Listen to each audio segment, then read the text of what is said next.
Welcome to another episode of the CarryTrainer Higher Line podcast.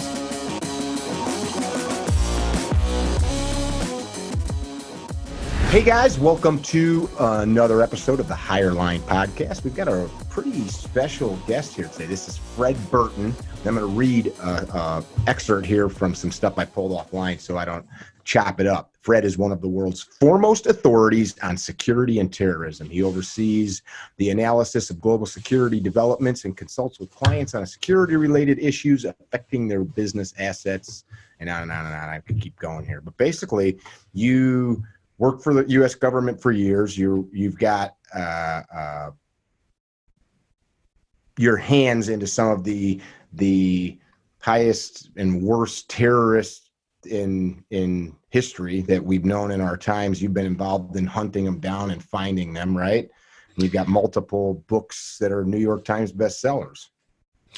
Yeah, Mickey, I think I'm a little bit like Forrest Gump. I was either in the wrong place at the wrong time or the right place. I'm not really sure, but by way of background, I'm the son of a West Virginia coal miner. My dad grew up in a coal camp with no running water, and he went off after the war and then eventually settled in the DC area and bought a gas station. So I grew up pumping gas back when you pumped gas, and kind of got the public service or public safety bent when I joined our local rescue squad, the Bethesda Chevy Chase Rescue Squad. I need to give them a shout out because you're still on that squad, I read. I am. I'm still a life member there, and I've tried to help them over the years with fundraising and book signings, and then I became a cop in the local jurisdiction where I grew up, Montgomery County, Maryland, and then I went federal, and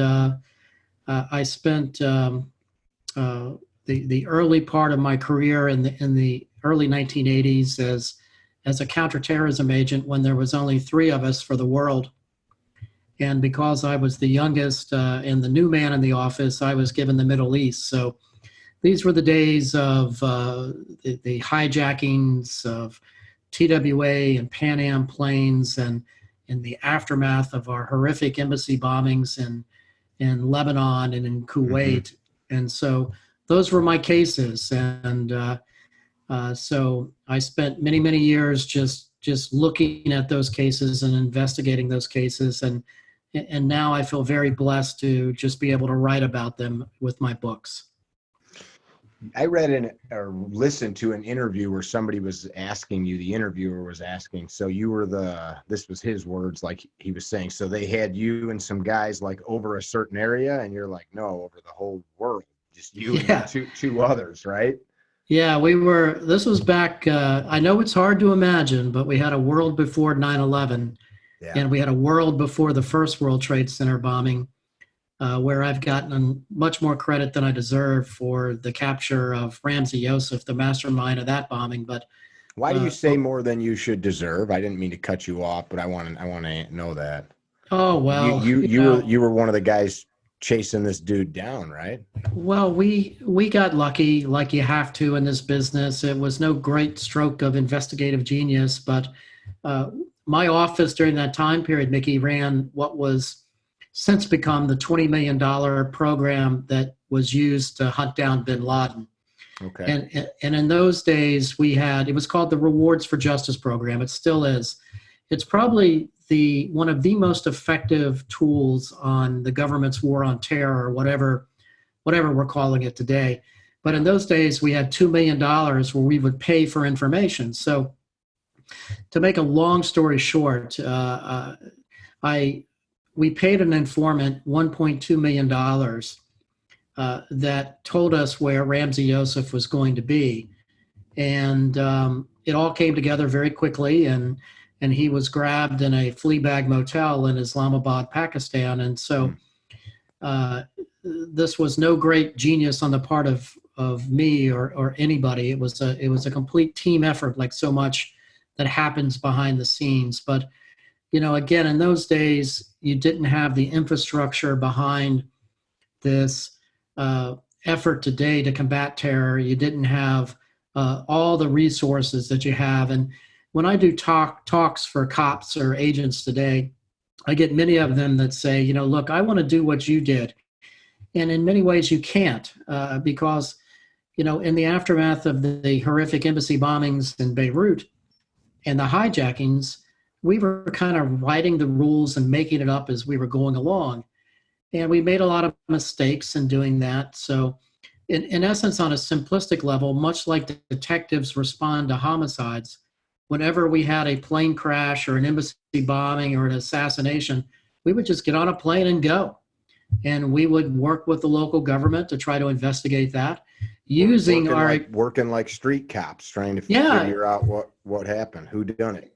Exactly. But we were also working off typewriters and 3x5 index cards. When I first didn't have Google at your fingertips. No Google Translator. No. We had no cell phones. We had no Google. We had typewriters. We had 3x5 index cards, and we would just get our rear ends on planes and travel around the world and try to work with the local government. And what agency did you work for at that point? At that point, it was the State Department's Diplomatic Security Service. At those days, we had what is called regional security officers. So we may have an agent in Panama, an agent in Paris. We didn't have agents in every U.S. embassy and consulate around the world like we do now. Mm-hmm. I mean, and the most vivid example for your viewers and your listeners today is Benghazi. I wrote a book about Benghazi, but those agents that protect Ambassador Stevens in Benghazi is the organization that I came from. In our early days in our war on terror, you did not have the FBI around the world. Heck, we had to beg the FBI back in the 80s just to do forensics for us on bombing cases. Today, the FBI has taken over a good bit of what we were doing, just with their as some of us would say, they're taking of the world. They've taken over the counterintelligence mission. Yeah. They in many ways have taken over the counterterrorism mission as well. Interesting. Yeah, that book for you guys listening, watching, it was called or is called Under Fire: The Untold Story of the Attack in Benghazi. And I don't know what's transpired since I first saw that book. I think you had a deal with, was it HBO to do a movie on that? Did that ever come to fruition? Or well, like all things in Hollywood, it's still on the HBO platform. They're working. We have a screenwriter who's fabulous. He worked on Black Hawk Down, for those of you that may have seen that, and HBO still has that. They keep a secret better than the CIA. I don't know the status of that from a day-to-day basis, but it's still in development. And then my last book, you write what you know, and my last book is called Beirut Rules, and it's a story of the only CIA station chief to ever be kidnapped and murdered. And that was a case that I worked when I was a young agent in the 80s. And that was the abduction of William Buckley, the CIA station chief in Lebanon. I remember reading about that. I haven't read your book on it. I'd like to, but I remember reading about how that went down. I believe George Bush had commented on what you wrote in that book, didn't he? Yeah, again, Mickey, like so many things in this world, I am just so blessed. I shipped off the manuscript to President Bush 41 before he passed away. And I asked his chief of staff if the president would like to take a look at the manuscript, because Bill Buckley had been kidnapped on his watch, and he had been the CIA director. And I knew that this was the kind of story that he would be interested in.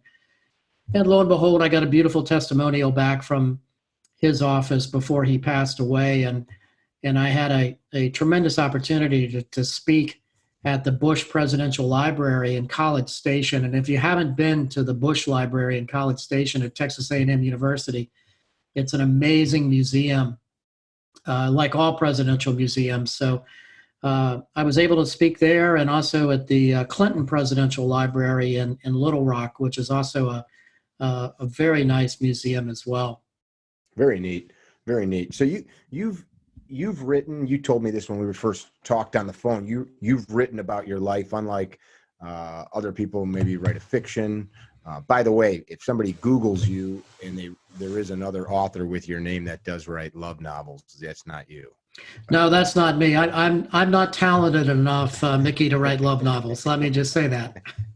I bet you could do it. This Benghazi thing, we're kind of bouncing around a little bit, but it's most folks nowadays, especially in the circle of people that view podcasts like this and are in the world that we're in now, have either seen that movie, read the book, heard about it on the news, the recent one that had come out in the last couple of years. What would your story tell different that a viewer, listener wouldn't have seen in what we already know? Well, it's an interesting way that story came together.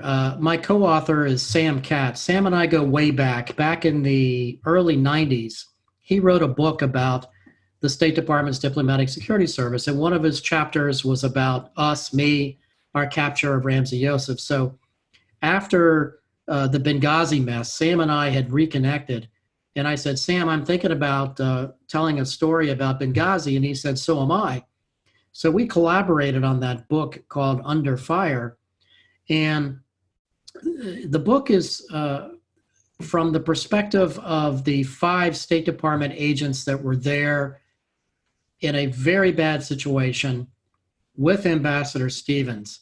And the comparison story to that is 13 Hours, which is the heroic effort of the CIA personnel that responded from the base over to rescue the 5 agents that were hunkered down inside of the compound, the special mission compound. So if your viewers or listeners are looking for the whole story about Benghazi, I would certainly encourage you to read 13 Hours.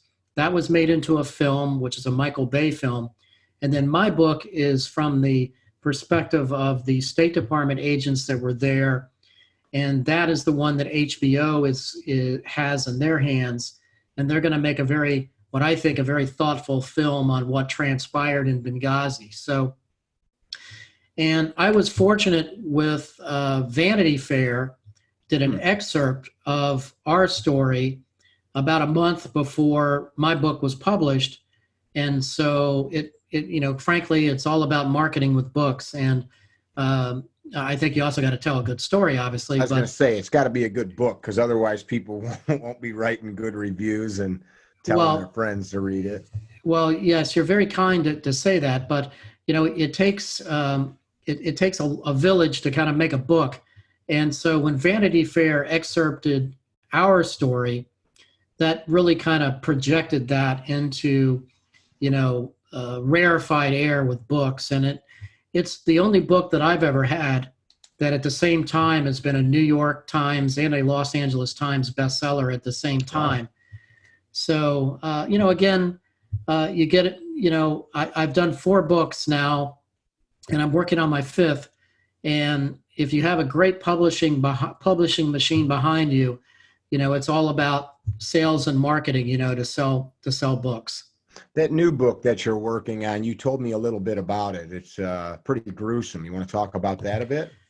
Well, it's a story about a Foreign Service officer who had served his country in the United States Army. He had gone to Yale. He was the high school quarterback of his football team. He married his high school sweetheart. It's a made in America kind of picture perfect life. He has a career in the Foreign Service after graduating from Yale. And then one day he comes home and literally murders his entire family and then vanishes without a trace. And he becomes literally the oldest man ever to be put on the FBI top 10 list. And so this is a story of that case. And again, you write what you know, and this case happened in my neighborhood, in my hometown. And so my old police department investigated the initial disappearance and murders. Are we talking about back in West Virginia? No, we're talking about Montgomery County, Maryland. That's where I grew up, which is a town adjacent to the Washington, D.C. Maryland, Virginia area.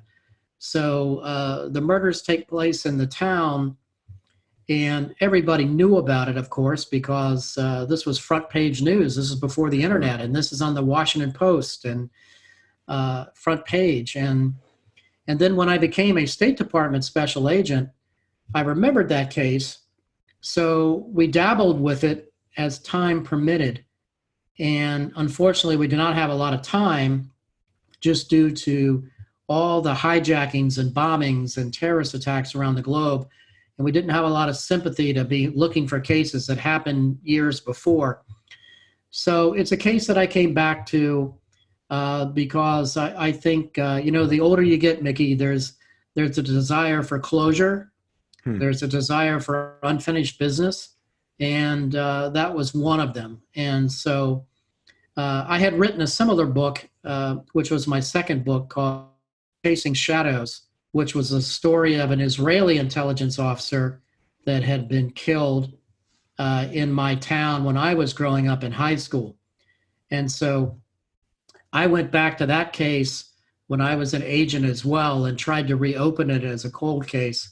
Excuse me, that was Chasing Shadows? That was Chasing Shadows. And your viewers or listeners might find this. I know that people in our business tend to enjoy these kinds of things, but Chasing Shadows, I'm very proud of the fact that it was printed in Hebrew, which I never thought the Israeli Mossad would ever let happen.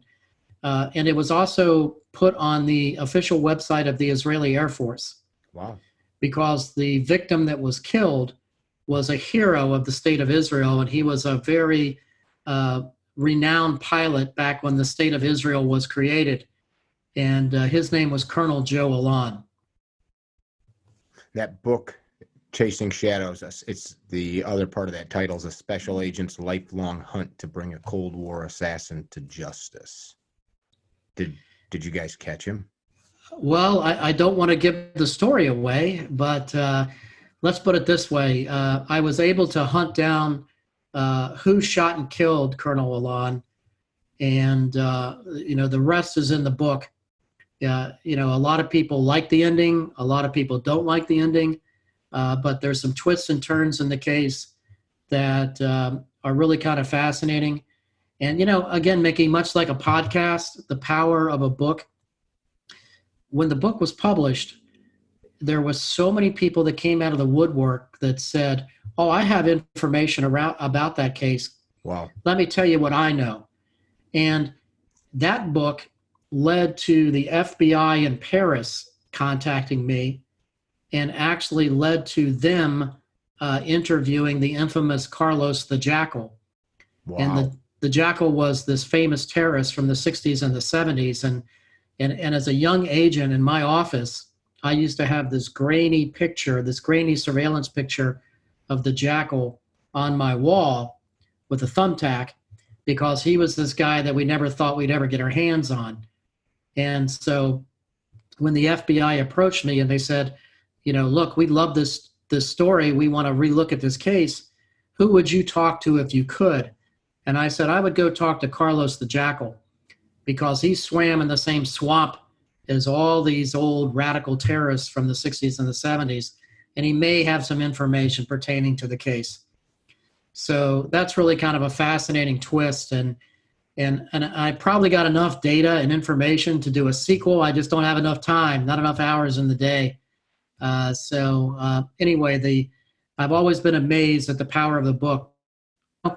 Like so many of your listeners or viewers, think about the books you read, whether it's Jack Carr's books, his wonderful thriller series, and that's how Jack connected me to you. Yeah. So the power of a book to just reach people.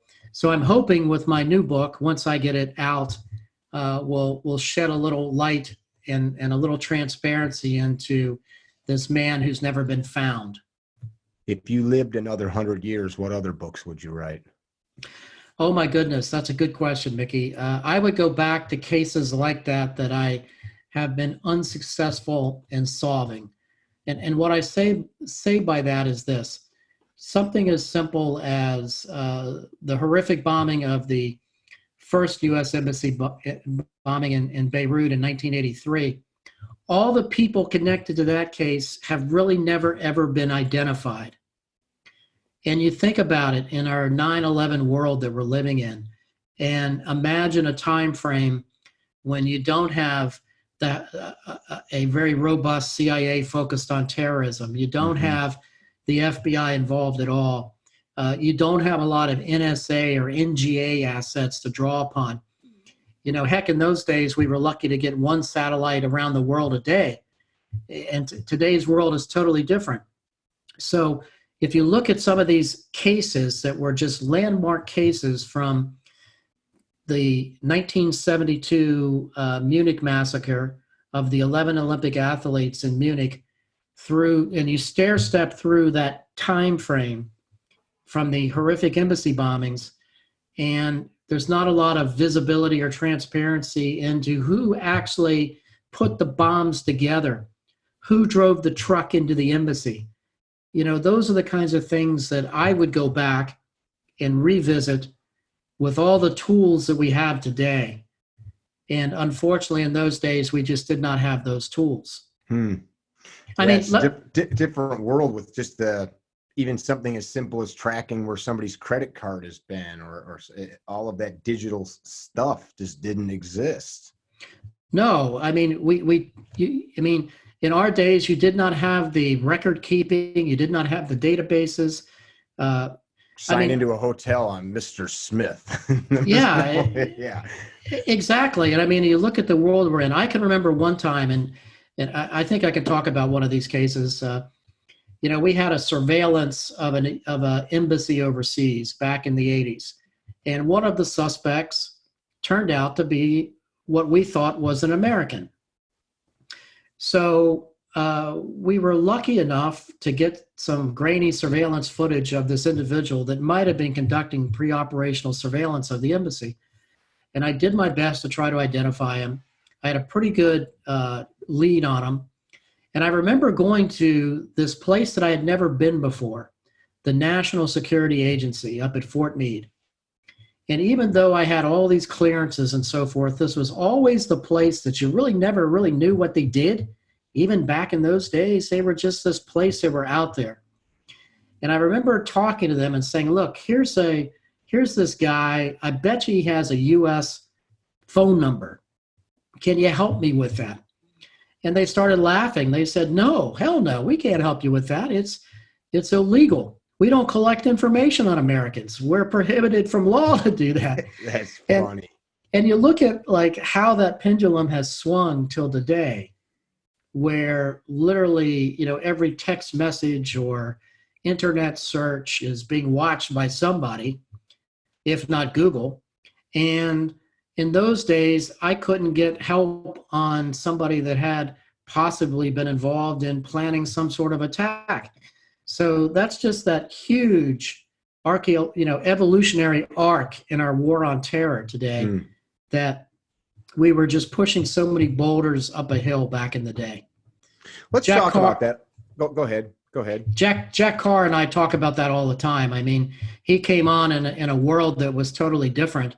And I wish we had the Jack Carrs of the world back in my day to help us hunt down some of these individuals that have so much U.S. and American blood on their hands.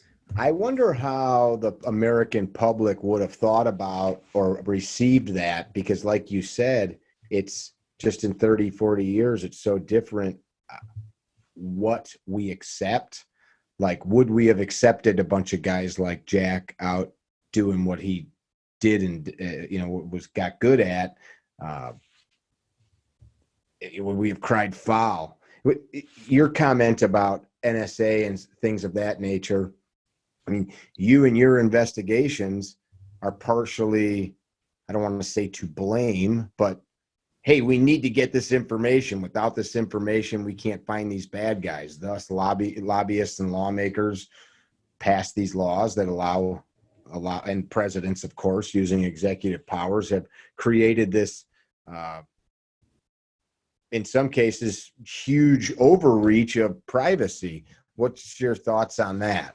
As a guy who, you're probably better than anybody to argue the validity of such things. Well, I really have mixed emotions on that, Mickey, and I say that with I'm a firm believer in the Constitution. I'm a firm believer in Second Amendment rights, and I'm a firm believer in the ability to safeguard yourself and your family. But I do think that in our post 9/11 world, there was a little bit of overreach into that, to where I do feel that we had a pretty good handle on who was responsible for flying those planes into the Twin Towers. Target all your laser focused efforts on finding and hunting down those bad guys. We don't need this huge umbrella search of everybody's text messages. You and I communicating back and forth on this podcast. What interest of that is it to anybody? The logistics behind the day-to-day course of normal life. And so I understand why we had these safeguards in place, because of past abuses. And you can certainly look at the history of that, which predominantly goes back to some of the abuses during the 50s and the 60s and the 70s by the FBI on domestic surveillance activities. But, there is a balance. Now, of course, Al-Qaeda changed that with the strategic strike on U.S. soil. You see, my point, I was like the frog in the boiling pot leading up to those kinds of strategic events. I mean, guys like me were like firemen. We were traveling around the world just trying to put down, fires, write up what we could about what happened, and then we would move on to the next terrorist attack. Just nobody cared here, Mickey. That's the point. Meaning, because it wasn't here. And a side note, kind of like what's happening with the COVID right now. Everybody's acting like it's, why didn't we know? Well, we did. You just didn't care until all of a sudden it was in New York or Washington or somewhere else. Right. I mean, I remember somebody when I was at the CIA, I worked over there for a while on the hostage location task force when we were trying to find the hostages that were held captive in Lebanon. And I remember somebody saying one day, what I've learned is that it's okay to kill Americans if you do that abroad and you space it out. That Wow. nobody really cared. You might get 3 lines in the New York Times or the Washington Post. Not shocking enough. No, it's not shocking enough. And so in many ways, the strategic mistake Al-Qaeda made was attacking and bringing down the trade towers, because they could still be killing Americans overseas, in my judgment, and we would not have invaded 2 countries. We would not have had all the things that have come after that. And so in many ways, I've been fortunate to see that entire historical arch of the Carlos the Jackal days, all up through the Italian Red Brigades and the Red Army faction and the Black September organization and the Japanese Red Army, into Hezbollah, into the Abu Nidal and the Popular Front, all into now Al-Qaeda and Al-Shabaab and whatever groups are now surfacing around the globe. Is there a case or a project that you worked on that you're most proud of, that if you look back, you'd say like that thing I could put on the wall or hang my hat on? Is there any, sometimes I think we don't have those things, but is there anything like that in your career? Well, I'm proud of a few things. I'm proud of the ability that we had with very limited resources to be able to capture a guy like Ramzi Youssef, who was the mastermind of the first World Trade Center bombing. That would be probably something that you could say, hey, good job. That's but the problem, the problem with that is we also had windows of opportunity at times to capture a guy like Khalid Sheikh Mohammed, the mastermind of the World Trade Center bombing the second time. And then we also had opportunities to try to hunt down bin Laden, but we just kind of bungled those, as only the U.S. government can, Mickey. So with every minor success we might have had, there's so much more tragedy that we just kind of internally... Looking back, you could see dots that you could have connected.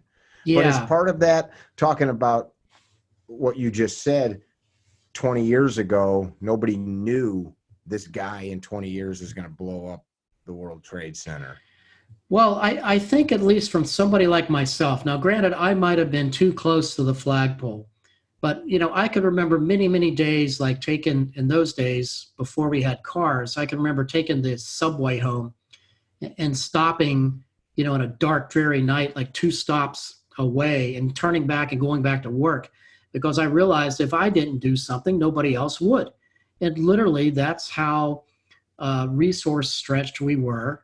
Give me so you're driving, or you're sitting on the subway, and like something had popped in your mind, like, oh, here's something I can take action on before I go to bed. Is that what you're saying? Yeah, yeah. When you did go to bed, because Okay. it was those kinds of days, Mickey, where every time that you would see something blow up in the world or a plane crash, you were going. So, and then you had this bag packed. We were on a 2-hour kind of flight departure. So you would always have a bag packed where we would, load either up at Andrews Air Force Base and go out on a SAM flight, a special air mission to somewhere, or we would fly commercial depending upon, the incident. But for every time you saw a plane go down or a plane blow up, there were countless threats that were happening behind the scenes. And that today is something that also the American public doesn't see. Meaning, for every success story you see of the FBI, neutralizing a domestic plot of terror, trust me, they're also looking at 12, a half a dozen others somewhere. Sure. And then if you amplify that around the world, that's exactly what's taking place. There's just thousands of people now devoted to that problem. And then you've got very capable tactical shooters like Jack Carr that's out there, that's putting that laser sight on that bad guy to bring them down and to take them out. And so to find that targeting package, I mean, we were the people putting together those targeting packages in those days. Mm-hmm. Just had no ability to go out and get them. Yeah. And so we were lucky when we stumbled upon a Ramsey Youssef in those days. I have a friend that I was recently chatting with that comes from one of the premier special mission units, and he was commenting on how so many guys nowadays, they fantasize about being the guy that gets to be the laser beam, not realizing the months, years, millions of dollars, guys not going home to dinner to their wives that are making all that stuff happen. Satellite intelligence and developing assets in various areas around the globe just to find that one person that maybe doesn't come to fruition, but they think about, I want to go do that sexy part where I get to kick the door in and toss flashbangs and think that is the job, wherein that's just they're carrying out the final totality of all the work guys like you did. It's, I think, a lot of times not looked at. Well, I think you're very kind to say that, but I think that there is, you have that tip of the spear that, thank God we have people like that's willing to go through that door and put that laser beam on somebody and neutralize that person that needs to be taken out for whatever Mm-hmm. reason. Having said that, the amount of analytical work, to your point, that goes behind that is tremendous, and it's so critical to the mission today, just to keep Americans alive. And in fairness to the FBI, they have done a great job at preventing the next 9/11 from happening on U.S. soil. Yeah. But you see, Mickey, what the problem is that there's this expectation, not only on the part of the intelligence community, but the American public and the media, that they're going to get it right every time, and they're simply not. I mean, there's just too many needles in that haystack. We're humans. Yeah, there's human error. Great big world.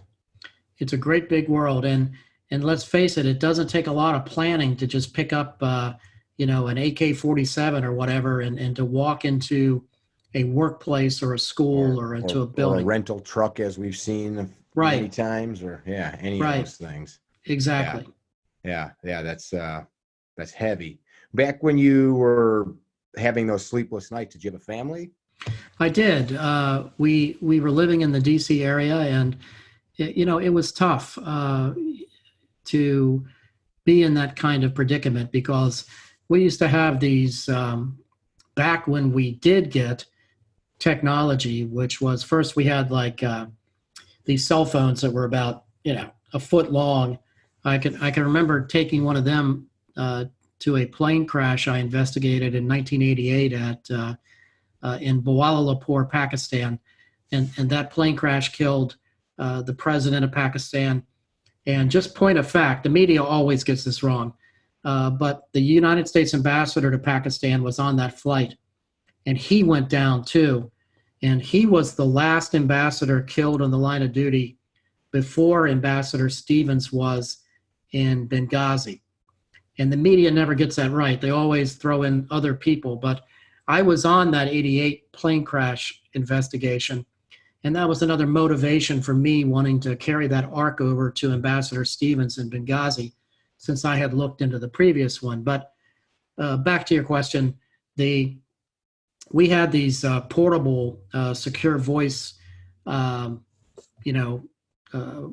phones that, your traditional kind of looked like it was something out of a James Bond movie, but they were hidden in a, like a GSA black briefcase. And we would have those at home, and the duty agent was responsible for taking those calls after hours, because we literally were not 24/7 in those days. So, your command post would call you, and you would have like these code words of things, and you would never really know what they were saying to you.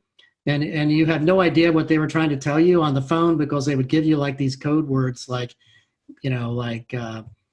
we've had a thermite in Venus, and you're sitting there and you're thinking like, okay, what in the heck was that? You're supposed to like memorize this, and it was somewhat comical at times. But so you would get these phone calls at home, and they would be nonstop, because you would get what is called a flash message in, or a night action message in, which means wake up Washington, get their rear ends out of bed because somebody needs some guidance, or something has blown up in the world. So when you were on that stretch of duty time, you were literally like going to work, and then you were punch drunk, because at night you were be on the phone all night, because you'd have a bombing in Indonesia, or a plane crash here, or a threat here. And then you would take that notification, and then you were either responsible for either taking some sort of action, and that could be calling that agent in Baghdad or Beirut or Kuala Lumpur and saying, okay, we'll send you an evidence kit out tomorrow, or we'll put a team together, we'll be there as soon as we can, try to secure the crime scene. So, you were always just kind of living in this moment. And I got to be honest with you, I was telling somebody this the other day, I still hate hearing the phone ring today. And that's something that, if you look at all my phones, they're always on silent. I can relate, not because I was being called to save the world like you, but just being bothered for business. There's not one alert on my phone. If you send me a message, social media, everything's silent. Like if you call me and I don't see it ringing, sorry, I'll call you back. Trust me, I get that. Because when the phone rings, it was never good news. And that was always the problem. And then we also ran, this up and coming rewards for justice program, the 20 million for bin Laden. And at that time, you would get, we had a 1-800 phone number, and I think there's still a 1-800 phone number. Rewards for justice. How may I help you? Yeah. We called it the shoe phone, which was kind of a spinoff from the old Get Smart. Get Smart, yeah. We called it, the shoe phone's ringing. Somebody's got to answer it. And it was like, oh my gosh. And for those of you that are too young, Get Smart was a show about a spy, and he'd take his shoe off and a little antenna out of the toe, and he'd talk on his. Yeah. We had one of those, and so for the most part, though, people would write us old school letters with information in those days, because, of course, there was no internet, where the internet was just getting up and running. And that's where we designed the very effective, I don't have one here. I should have thought about bringing one with me, Mickey, but we created matchbooks. And if your listeners or viewers want to see them, I posted a few of them on my Instagram account and on Twitter. Okay. We had matchbooks, Toss your Instagram name out right now, just so people are listening, they can jot it. Oh, it's at Fred_Burton, at Fred_Burton. Cool. And that's my Twitter as well. But so our thoughts being is, look, everybody smokes, especially in the Middle East and South Asia, where we were trying to develop informants. So if we put wanted pictures like of bin Laden or Ramzi Youssef on these matchbooks, then we can get them distributed through all these cafes. And that was very successful. And they're collector's items today, by the way, for anybody that's watching this. I have an original bin Laden one, an original Ramzi Youssef one, but you can't find them anymore. So I remember when we were putting these together, this just shows you the chaos that we were dealing with too. I remember this big meeting at Foggy Bottom at the State Department headquarters, and somebody complained that, well, if we did this, we're going to be promoting smoking around the world, and do we really want to do that? And we were kind of looking at this person thinking, oh, look, that's not our mission here. Our mission is to get these matchbooks into some of these cafes, and maybe somebody saw a hostage that had been kidnapped, or maybe somebody knows of a plot. Because one of the important aspects with this program is that it pays for information that prevents acts of terrorism from happening. And your viewers and listeners can go to rewardsforjustice.org and look at the millions of dollars that's been paid to just prevent acts of terrorism from happening. Because that's one of the things that we realize. One of the reasons why I wanted to write the story about the CIA station chief kidnapped and murdered in Lebanon is, a lot of this is, I still have a tremendous amount of guilt for not doing more when we could. And one of the things we lacked, Mickey, was human sources. And human sources are the only people that really help you prevent an act of terrorism from happening. Yeah, you can get lucky with an intercept every now and then. Yeah, you can get lucky with a wiretap. But for the most part, it's human sources. And if you can't get those human sources, they can't tell you where those hostages are located. And so what we struggled with mightily throughout the 80s and the 90s was the inability to recruit and develop human sources. And this would have been a guard or a family member that was holding the hostages in Lebanon. And they could tell us where they were. So we could send in Delta or send in Jack Carr's group to go in and hunt these terrorists down and do a hostage rescue. Because if we could have found them, a lot of Americans would not have died. And they died very horrific deaths, I'm sad to say. Yeah. Why did the State Department not give you guys more resources? Why was a guy having to go sleepless? Is it just, everything always comes down to money, and of course it's tax dollars. I get that, but why not 5 more guys, 2 more guys, so that you could get to go to sleep a couple nights a week? Like what was the issue? Was it too secretive? There wasn't people that had the skill sets, too small of a unit? They just keep it small for secrecy? What was the thought process there? Well, trust me, I've thought a lot about that. And I think the one major takeaway was terrorism was not a national security problem in those days. Meaning, again, if you go back to the comments that I said earlier, it was okay to kill Americans overseas. Okay, you're blowing up a U.S. embassy. Well, a lot of people say, well, that comes with the territory. You sign up, that's the mission. Soldiers being murdered overseas. Well, look, that comes with the territory. They know what they signed up for. So a lot of it was attitudes. A lot of it was lack of funding. A lot of it was a lack of national priority. A lot of it was the fact that it wasn't, we didn't have the social media and the internet that we have today. And you can't constantly watch planes. You can't rewind and see the bombing of Pan Am 103 over Lockerbie, Scotland, where we lost some of our agents aboard that bombing. And so you can't watch that happen. So you don't have that human reaction in the public outrage in those days, Mickey. You might be watching a crime scene of a plane crash somewhere, but you're not watching it happen. Mm-hmm. And then it's not happening on the streets of New York City or Washington, D.C. or Los Angeles. So, Boston or, yeah, it's a long way away, and so it was just kind of out of sight and out of mind. So there was just no national security priority throughout the 70s and the 80s and into the 90s, the early stage of the 90s.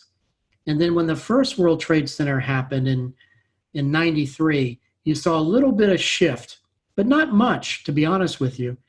And so you really did not see that huge national priority focus till 9/11. Mm-hmm. We're talking about your family. I've got friends in law enforcement, judges, government, state and federal level. And of course, their own personal security and family security is always in question and at the top of mind, like it is for all of us, except not everybody's a judge, for example, locking guys up every day. But what you did is pretty special. You're chasing people that the whole purpose of catching them is because they kill people. And how does a guy leave and travel all over the world? Were you constantly in the back of your head thinking about your loved ones, thinking about your own personal well-being, moving about the city? And you had to have a target on you.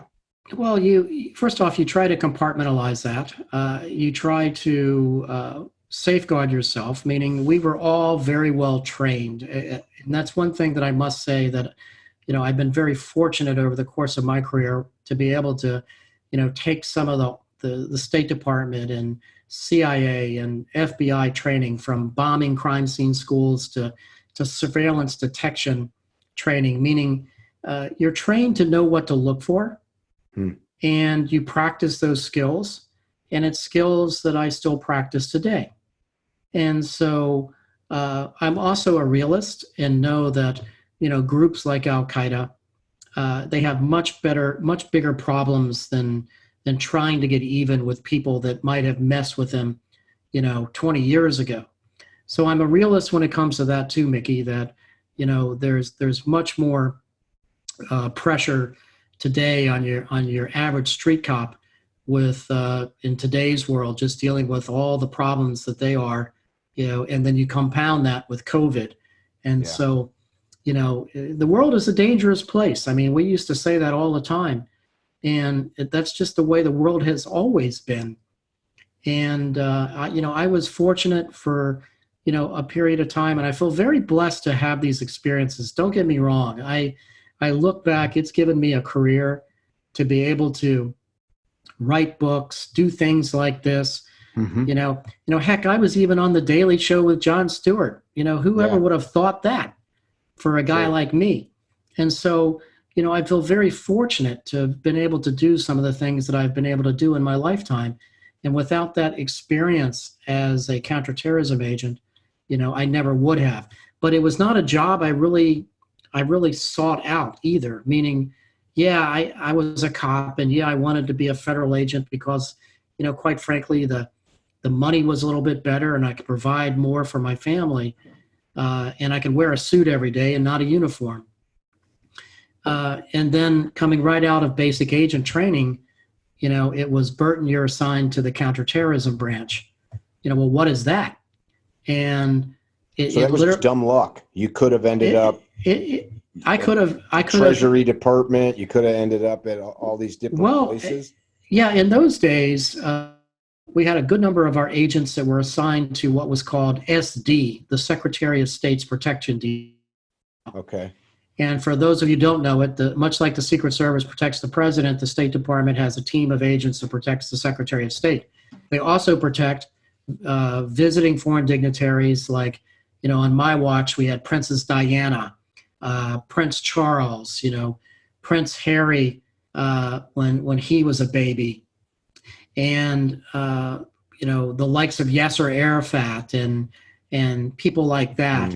And so we did a lot of protection in those days. And so we also had what was called, you could become a diplomatic courier, where those literally are people that fly around the world like something out of the films, just escorting very classified materials and documents. Envision you're handcuffed to your wrist. It's not really like that, but it's kind of like that. You're always on the plane. So there was a lot of different jobs you could have been done. And eventually, just because of my profile inside our organization, our old director, God rest his soul, his name was Clark Dittmer. He was a wonderful man. He was a visionary at the time when we really needed one. I asked him, I said, well, Mr. Dittmer, why did you ever pick me to be here? My goodness, you've got all kinds of other people that you could have selected. And he goes, Fred, in those days, he was smoking cigars in the offices. And he said, you were a cop and I just wanted a street cop there. And I always thought that a street cop would do well, hunting terrorists. So it was just by the luck of the draw. He was probably right. Yeah, I don't know, Mickey. I'm not even, blowing smoke up your ass. I'm just saying in general, you just think about the skills of I've got a close friend of mine who's a detective here locally, and just thinking about the things you're telling me, it's a global neighborhood instead of a regional one or small town one, but it's the same skills, developing assets and finding out the facts and putting it together. Well, I think you're right when you put it in that kind of frame of reference, but I do know this, and I can tell you this for a fact. I worked alongside much smarter and much more talented people than I ever was. And so how many of them have multiple New York Times best-selling books? Well, I've just been fortunate to be able to do that, Mickey. But or really, like one day you just woke up and a book just flew out of your computer. You didn't sit down and pen it or type it. Well, it's not easy. Let me just put it that way. For a guy like me, it's hard work to put one of these books together. Let me just leave it at that. I got to interrupt you. So I have this philosophy, and it's pretty simple. He who does the work gets the prize. And so, like, you're a super humble guy, but nobody does all the things you're doing by happenstance or chance. Yeah, there was some luck involved, but you had to step through the door every time one was open, because you could have said, I'd rather give me something easier where I'm home every night for dinner. And you could have stopped whenever you wanted, right? Nobody had a gun to your head making you do it. Well, you're probably right when you put it in that perspective. I'm always right. Just ask my wife. Well, yeah, I know that. Trust me, I know that feeling. But you're right when it comes to something like that. Absolutely. Yeah, and then you came home and you could have said, "Okay, I'm done now," and instead you sat down and started sharing these stories with the world. So I've written small things, and so I can't only imagine what all that goes into these huge books takes, especially all the you got to get all your facts right. It's not fiction where you just make up whatever the heck you want.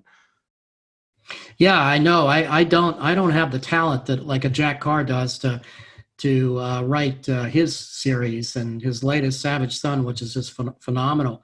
I literally stayed up all night reading that. I was lucky to get a pre-release copy. Did he hook you up with one too? He did. I haven't read it yet. I'm waiting until had so much on my plate, and what'll happen is I'll start reading it and then have to go to a meeting or something. So I'm waiting until I have like 2 days and can just do exactly what did you pour through it in one night?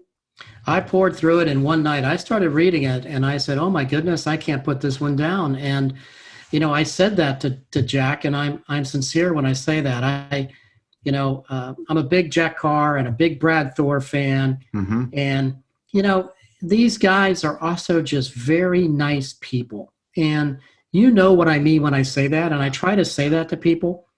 And they've been very helpful to me on anything. I mean, for example, Brad Thor, for those of you who don't know Brad, he's a tremendous thriller writer. And he's helped Jack, and he's helped he very quietly just helps people.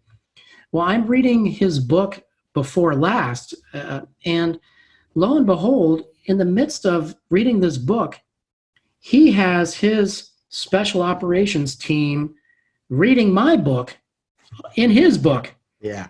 And this was before my book, Beirut Rules, came out. So I literally am like sitting in my rocking chair reading his book, and I come across my book in there and I say, oh my God, I'm looking at it, I'm staring at it, and he never told me he did that. Yeah. Didn't he also use Jack in one of his books? Yes. Yeah, I remember reading one of his, and I'm like, "Holy crap!" Like, Yeah. So he had this buried nugget, and he truly did not have to do that.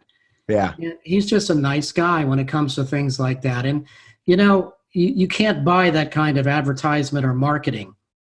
And he's got his shooters getting ready to go into this hostile environment, and one's walking down the aisle, and they said, "Hey, what's that book you're reading over there?" "Oh, I'm reading Beirut Rules by Fred Burton."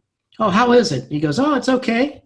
So it's just that kind of, it's that kind That's of banner, and so yeah, that's cool. that's just the kind of guy and that they are. And so, I don't have the pleasure of knowing him. I do know Jack real well, and if they're anything alike, then I'm sure I'd like him. But you're 100% right. He is a good dude. Yeah, I've been with him, like trying to leave to go get a drink from somewhere, and it's just one more handshake, one more hello, one more handshake, one more hello, and I can see people genuinely want to meet him and get a picture or something, and all right, I'll just sit here and wait, and okay, and then like you start moving, and somebody like, "Hey, are you?" "Yep," and then I'll come. But he genuinely cares. It's not fake. No, and that's the point. This business is a difficult business. Writing books is a challenge. Selling books is a challenge. It's like any business. You're always, marketing and trying to put your best foot forward. And these guys are just truly nice people. And so I've been very fortunate to have surrounded myself with people like that. Are your books on Audible as well? Yeah, all of my books are on Audible. They're on Amazon, Barnes and Noble, or you can get them anywhere just by checking Amazon and Googling Fred Burton's books. Okay, not the romance novelist, who I'm sure is a great guy. I'm sure he's a great guy. I don't know that gentleman. Maybe I need to reach out to him. Yeah, you guys could be like brothers from another mother or something. Do you sleep good now? You get after the sleepless nights running back to the office in the middle of the night? Do you get to sleep good now? Not really. I mean, I think there's some things that you carry with you for a long time, and probably you'll carry with you until the day you die. I'll wake up and think of something that I need to do or something that I wish I had done, and then a phone ringing. If one rings in the middle of the night is just, then I can never go back to sleep. But that gets you spun up. Yeah, that really does. So I'll lay down with my Bose noise cancellation headphones on and go to sleep. There's certain things I think. I was talking about this earlier today with one of our analysts when they were asking me about the plane crash, case. Thunderstorm starting here. I just thought somebody was knocking on the door. Oh my goodness! Listening to you. Yeah, we had question surfaced on one of my old cases. The plane crash which killed the president of Pakistan and our ambassador. And I immediately kind of went back there, and I could even smell what it smelled like. And I was going to ask you before you said it if you could smell anything. Smells powerful. It really is, and I could smell it, and I can visualize it. If I shut my eyes, I can see it like it happened yesterday. But Mickey, it's kind of like that Bob Seger song. It seems like yesterday, but it was a long time ago, and it really was a long time ago. So there's like snapshots of these things that you just can't, you can't unsee them, and you can't unthink about them, And so those are the kinds of things that I think about. And the older you get, time really doesn't help. People say, well, time heals, not really. I got a friend that he was a mentor of mine as a young man, tunnel rat in Vietnam. He left a dairy farm. Yeah, good dude. His name's George. He left his family's dairy farm, signed up and said, just get me out of here. Like, to get off that farm, he chose the rice paddies of Vietnam. And he came home, raised a family, but he'd take a nap sometimes. We'd be working together. He'd take a nap like at lunch. I was in my 20s and he was in his late 40s probably at the time, early 50s. And I made the mistake of waking him up once to get back to work without having some distance between us. And he apologized, and he began opening up to me over the years. But that's something he had said. I don't care if it was yesterday at 5 o'clock or 50 years ago, in my head and heart for him too. And I'm sure there's so many people that have similar stories. That stuff gets burned in deep. From me and I can't speak for everybody, but I know the listeners appreciate it. Thank you. That's it's a huge sacrifice of one's life to spend all these years doing that job. I'm sure you didn't get paid a lot, losing sleep, time with family, and traveling all over the world, only to end up retired and not being able to sleep good at night. That's a huge sacrifice of one's trip around the sun. Well, Mickey, I look at it this way. There's a heck of a lot of friends and colleagues that, have paid the ultimate price. And I look at that today, whether you visit the Korean War Museum Memorial or the Vietnam Memorial Museum, and then you just look at, what our folks are doing on the battlefield today. And, I'm fortunate that I was able to walk away and be able to do these kinds of things. And so. Right on. I dig that. If you could change anything, good, bad, right, or wrong, would you? The last 20, 30 years of your life? Probably. I was talking to some college kids not too long ago. They drag me out every now and then to speak to college kids about careers, and if I could have, I really liked the fire rescue service where I started when I was a 17-year-old kid in many ways. I wish I had perhaps have gone the paramedic route, maybe. Looking back on that, that's still kind of on my bucket list to do. Once I get, done with books, I want to go back and do that. And the other thing that I would very much have liked to have done was I would have loved to have been a U.S. park ranger. To me, that would have been something very different and a little bit tranquil. Cool. And that's still on my bucket list to do. And even if I'm at the gate at Rocky Mountain National Park, for example, just checking visitors in, if you fast forward maybe another 2-3 years, you might see me standing there if they would be kind enough to take an old broken down former agent like myself. I think that's probably a happy place in your brain, but you're the guy that's still going to get out of bed in the middle of the night. Maybe, but I'd like to get out of bed in the middle of the night, maybe like in Estes Park, Colorado, where you got beautiful mountains that you're looking at, and so forth. That's gorgeous there. That place is heaven. So you just mentioned, and you mentioned it earlier, the Bethesda Chevy Chase Rescue Squad that you're still a member of. Just to shout out to them again, they're the largest volunteer rescue service in the country, right? They are a phenomenal organization. There was a group of us. I mean, when I started in 1976, that tells you how old I am, we still had Cadillac ambulances, and we were still doing Red Cross first aid. And I was one of the first transitions to an EMT, emergency medical technician, and so I loved it. And there was a gaggle of us that kind of went two different paths. We had many that went to the U.S. Park Police and became pilots for what is called Eagle One. And they're the ones that do all the medevacs and MedStar.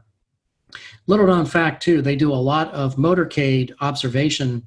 We used to put an agent in the helicopter to run a route ahead of time. And they're in DC, and so we had a lot of us either went police or fire, and a lot of my colleagues, have gone on to very, very successful careers in the police and fire service. But the rescue squad has always been somewhat of a unique place, and they're constantly taking volunteers. And I would encourage anybody that's listening in the DC area that wants to get their foot in the door of public safety, that's the place to go, because that really, really also looks good on a resume if you're trying to apply for a job Sure. in public safety, or you're trying to get into medical school. We had a whole bunch of, folks that have gone on to medical school from that place. That's fantastic. I appreciate you doing that. We talked before we started about Mission 22 a little bit, and I wanted to mention the coffee I've got here from Armored Coffee. The gentleman that makes that Armored Coffee is a big supporter of Mission 22 with some of their funds that come in that came back to my mind after we're talking again about the rescue squad. So guys, remember, this podcast is made possible because guys like the dudes from Armored Coffee are out there helping us do what we do. And then, of course, Gunfighter Gun Oil. Mr. Burton, if the folks listening, watching, never come your way again, if they never see anything you've ever done again, if for whatever reason they never hear your name again, what would you leave them with? I would say that we're very fortunate to live in a blessed nation, and that you should go out and try to make a difference in some capacity in somebody's life. I like that. That's I asked that question to a lot of folks, and usually it's something profound, never what you just said, but something profound. From time to time, somebody's like, says something kind of cliche. That's good stuff. I think that's like the heart of what we do here. Your job all those years, little pay, thankless nights out of bed. Was making a difference for America as a whole. So you did it your whole life. I appreciate it. Like I said, I've got one of your books that I had ordered. I'm added it to my to-do list. You guys listening, please do check them out on Instagram, on Twitter. Do you have any other social media feeds? I have my own website, which is officialfredburton.com, and then you can find me on Twitter and Instagram, and I think that's the only place that I am. Somebody wanted to do speaking engagements or something like that, they can contact you through the website? Oh, yeah, and I should mention this. I apologize for not. I do have a speakers bureau in New York. The Harry Walker Agency in New York is my speakers bureau. And they have a whole range of ex-presidents and so forth. And there's guys like me. But you feel free to reach out to me on my website if you want to connect. I always love to hear. There's a lot of ex-presidents that I wouldn't really care to listen to speak. So I don't. That might not be the worst thing to pick you over the former presidents, for sure. I appreciate you, man. I was a interesting conversation on some of these different things. I'm sure we could probably take one of these stories and just dig into it, and it would be fascinating for people to hear. Maybe in the future, if it's something you're interested in doing, maybe after your next book comes out, we talk about it. When does it get released? Well, I'm putting the finishing touches on it right now, so we're a long way away. And then of course we have to go through the horrific U.S. government clearance process of looking at that, and so that in itself is so very you could painful. Be 6 months or a year out before that. Oh yeah. Okay.